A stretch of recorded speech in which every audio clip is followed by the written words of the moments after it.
Assalamualaikum warahmatullahi wabarakatuh. Waalaikumsalam warahmatullahi wabarakatuh. Alhamdulillahi rabbil alamin.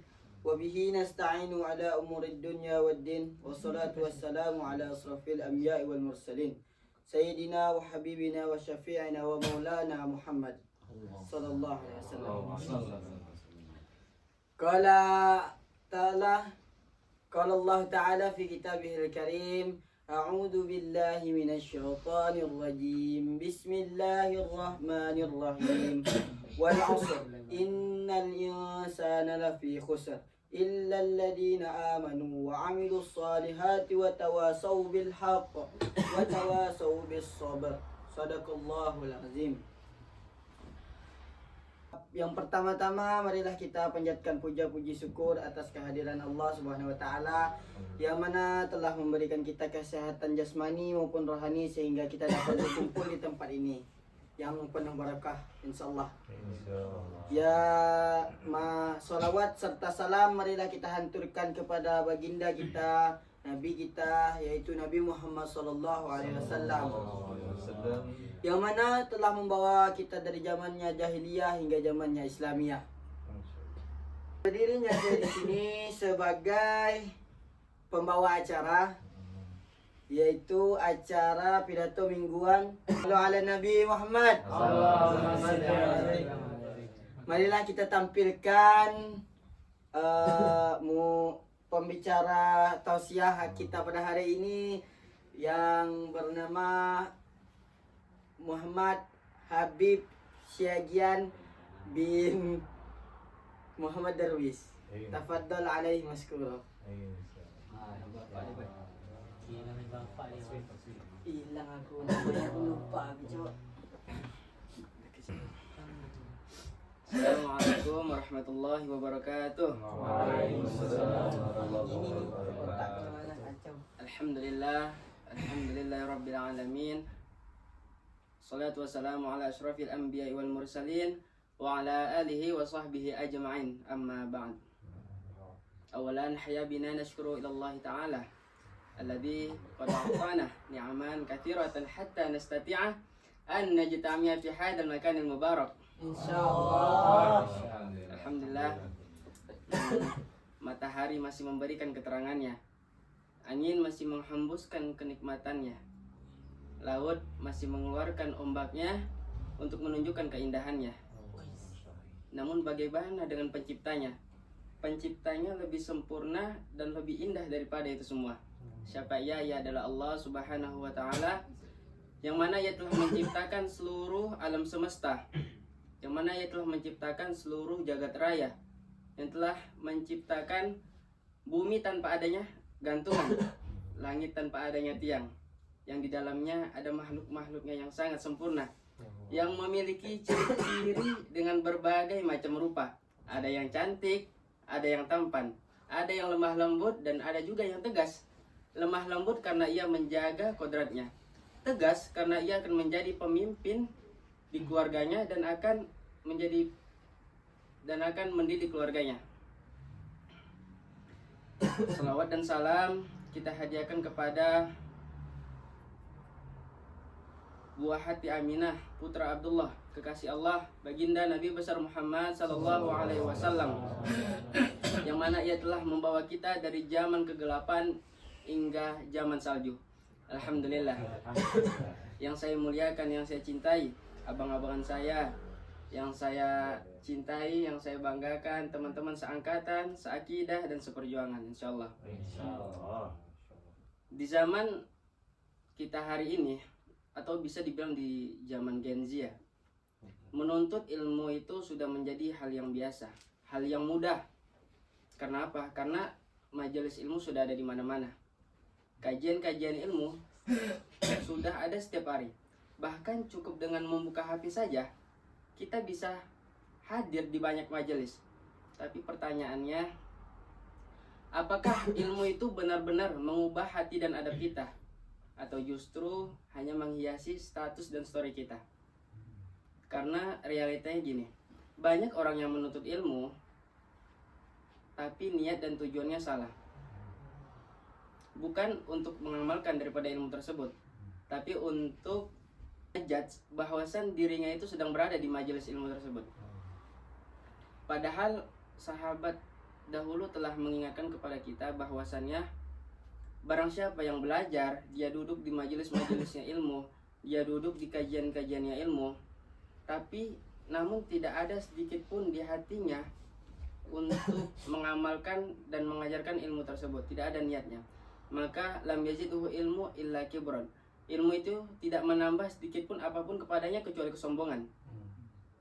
Maka dari itu teman-teman, jangan heran ketika seseorang telah ngaji bertahun-tahun, dia duduk di majelis-majelisnya para ustadz, dia duduk di kajian-kajiannya para ulama, tetapi tidak ada bertambah sedikit pun kepadanya tidak ada sedikit pun bertambah kepadanya itu adabnya, habis itu akidahnya, akhlaknya tidak ada berubah, tidak bertambah juga tawaduknya, dan tidak menambah sedikit pun ibadahnya, tidak. Dan padahal ya emang tidak ada bertambah kepadanya sedikit pun kecuali dia bangga pada dirinya sendiri. Karena itu mari teman-teman kita luruskan niat kita, karena Rasulullah bersabda innamal a'malu binniyat. Sungguhnya segala pekerjaan itu, segala amal itu, segala pekerjaan itu tergantung pada niat kita. Dan disinilah para ulama telah mengingatkan kepada kita bahwasannya al-adabu fawqal ilmi. Adab itu di atas ilmu. Banyak orang di atas ilmu, karena sesungguhnya ilmu tanpa adab akan melahirkan kesombongan. Ilmu tanpa adab akan menjadikan seseorang merasa dirinya itu lebih baik daripada orang lain. Ilmu tanpa adab akan menjauhkan kita daripada hidayah Allah Subhanahu wa taala. Banyak orang yang ilmunya sedikit tapi adabnya tinggi, maka Allah angkat derajatnya. Begitu sebaliknya, banyak orang yang ilmunya luas, ilmunya banyak, ilmunya tinggi, tetapi karena adabnya rusak, ilmu itu menjadi bencana bagi diri dia, ilmu itu menjadi malapetaka bagi diri dia. Karena itu teman-teman, sebelum kita bertanya, sebelum kita berintrospeksi diri kita masing-masing pada diri kita, sudah sejauh mana ilmu kita, coba tanya dulu sejauh mana adab kita. Jadi teman-teman yang dimuliakan Allah Subhanahu wa taala, para ulama telah mengingatkan kepada kita al-ilmu bit-ta'allum wal barakatu bil khidmah. Ilmu itu diperoleh dengan belajar, dan keberkahan itu diperoleh dengan berkhidmah. Ilmu itu tidak akan datang kecuali kita menjemputnya. Ilmu itu tidak akan datang bagi orang yang bermalas-malasan. Ilmu itu tidak akan datang bagi orang yang santai. Dan la yuladu ahadun aliman. Tidak ada seseorang pun yang dilahirkan langsung mempunyai ilmu, langsung alim. Tidak ada. Maka untuk ilmu diwajibkan bagi kita muslim dan muslimah. Karena muslim dan muslimah.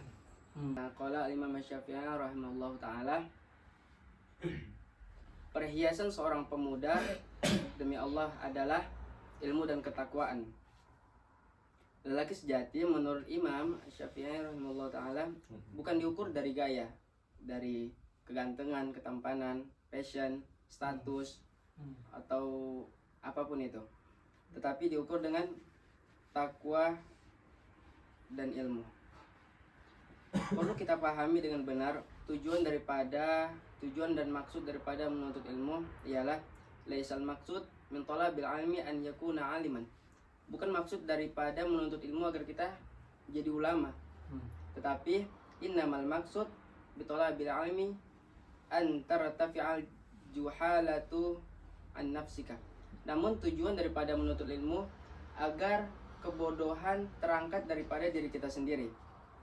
Agar apa? Agar kita bisa beribadah kepada Allah dengan khusyuk, agar kita bisa mematuhi perintah-perintah Allah dengan baik, agar akidah kita lurus, agar kita bisa berhadapan Allah, agar kita bisa menghadap Allah dengan qalbun salim, dengan hati yang bersih. Teman-teman yang dimuliakan Allah Subhanahu wa taala. Amin. Al-ilmu nurun, ilmu itu cahaya. Dan cahaya Allah tidak akan diletakkan, dan Allah tidak akan meletakkan cahaya itu bagi siapa-siapa orang yang hatinya kotor, yaitu orang-orang yang bermaksiat. Rasulullah bersabda, jika seorang hamba melakukan dosa, maka Allah akan titikkan satu noda hitam di hatinya. Tetapi jika ia bertaubat, maka Allah akan bersihkan hatinya. Dan jika dia kembali lagi berbuat dosa, kembali melakukan dosa tersebut, maka Allah akan tambah titik noda hitam tersebut sehingga hatinya itu tertutup. Hadis riwayat Muslim.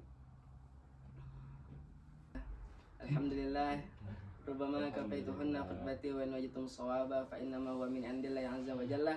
Wa akhiru lakum dzalika. Assalamualaikum warahmatullahi wabarakatuh. Waalaikumsalam warahmatullahi wabarakatuh.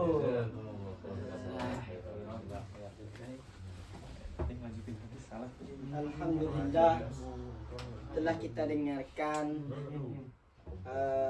tausiah dari Ustadz Habib MA.